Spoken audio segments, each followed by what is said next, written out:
с участието на Блонди Локс, Дейзи, най-добрата приятелка на Рапунцел, Драколора, Елза, Кен, съпругът на Рапунцел и Рапунцел. И много други.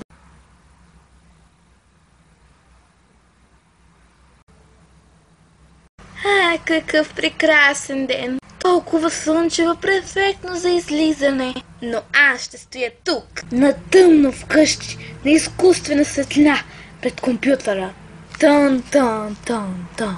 Няколко часа, т.е.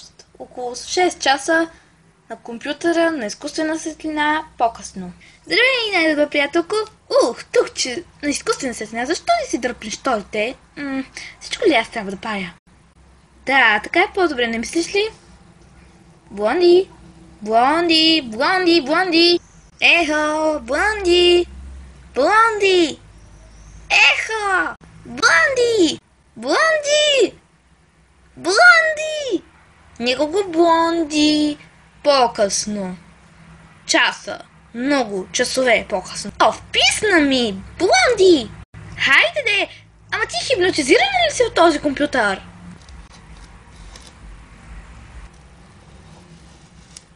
Какво искаш, Драколора?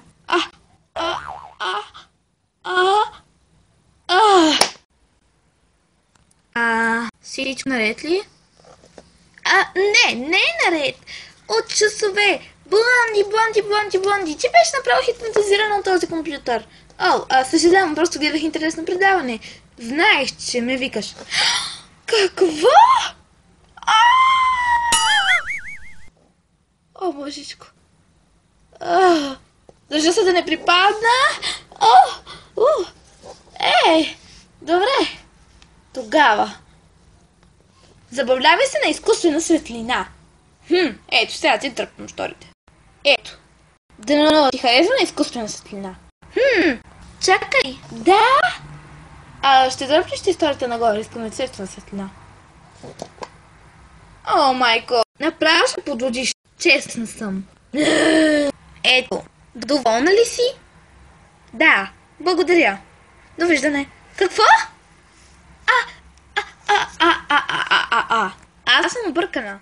В смисъл, не се държиш така принципно. Извинявай, но... Чакаме работа. На компютъра, не разбираш.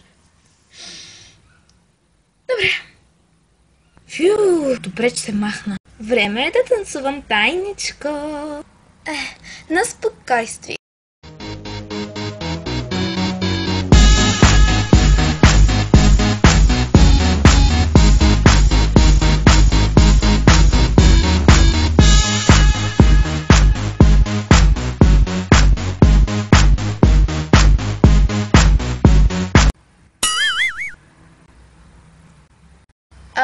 Как влезе така без да те чуя? Вратата беше отворена. Моля?